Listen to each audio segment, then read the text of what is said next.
guys, Cynthia Maynard here, and I have a fun, quickie little tip here. I know something with the whole bottle cap craze. I got this bag for $1.99, and it comes with 50 bottle caps from Tuesday morning one day. And I thought I was trying to think of things I could do with them, you know, with my mixed media, stick them on cards.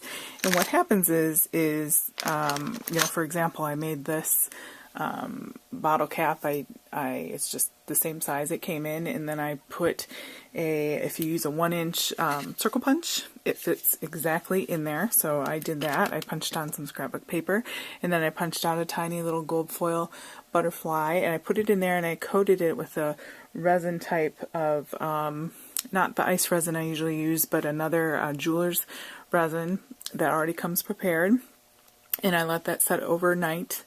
And it made a beautiful seal, and that's great. I'm going to use that on a card. But there are times, you know, if you want to mail the card and this might not be flat enough and you want to go ahead and flatten your bottle cap. And that's what I'm going to talk about today. Here's another one, by the way, a non-flattened one that I had painted and embossed on. It made these cool bubbly bits here.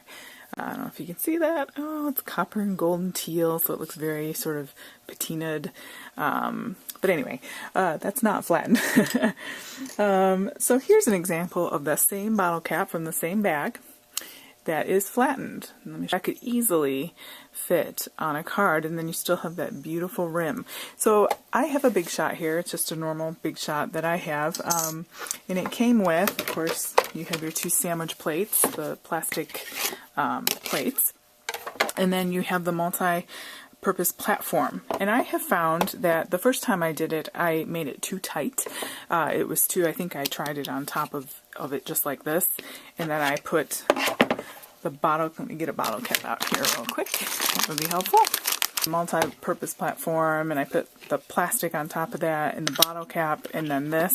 And when I fed it through, it was too tight, and it kind of went too far into my I've got sticky up bits here now on my plastic thing, so you don't want to make it too tight. So I found the thing that works best for this machine is to take away the 1 and the 2 and just have it on the solid piece here, and then to go ahead and I'm going to put that in there, put the plastic one on the bottom. I'm going to use this one. Put the bottle cap facing downward, so you want the open part downward. So put that on there, and you could do several of these at once. I guess I will do that. I'll practice what I preach here. Put 2 on there, and then I'm going to put the other plastic thing on top. And then you just simply run it through.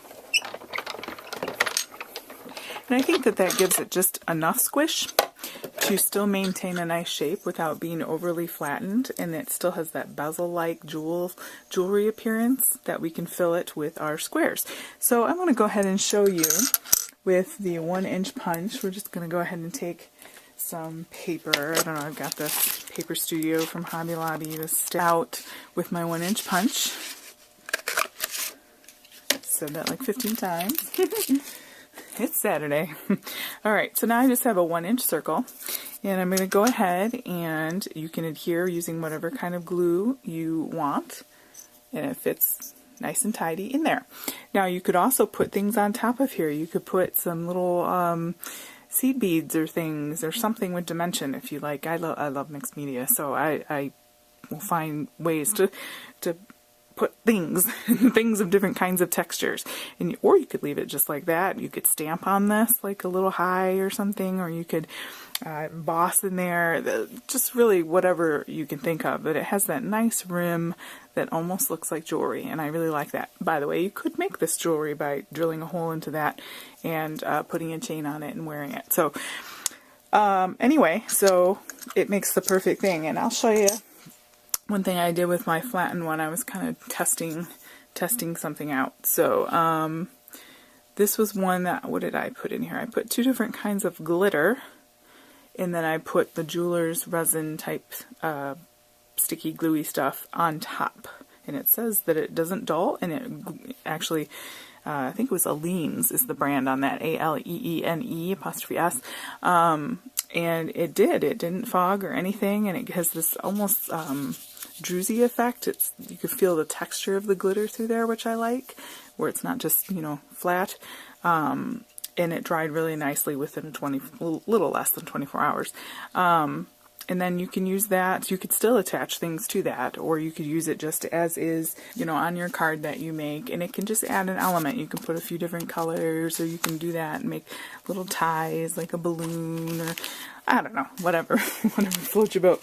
But anyway, I just thought that was a little quick tip, no ticks, about how to squash your bottle caps if so desired. Again, you could leave them just like this, but it's easy peasy. You just stick them through, again, just on the regular part of the platform, and bottle cap downward, and put the other plastic, slide it through, and you have just the right amount of squish. If you have a different machine, or if whatever is not quite working for you, just test it out carefully until you find the right thing for you. But cranking it through, you're not going to have to force it. If you're having to force it, that's too much. Back up and back it on up. Don't do it. But, you know, it easily went through there, and yet I could tell it was pressing it. And for me, that's what worked. So hopefully that's a help to you guys.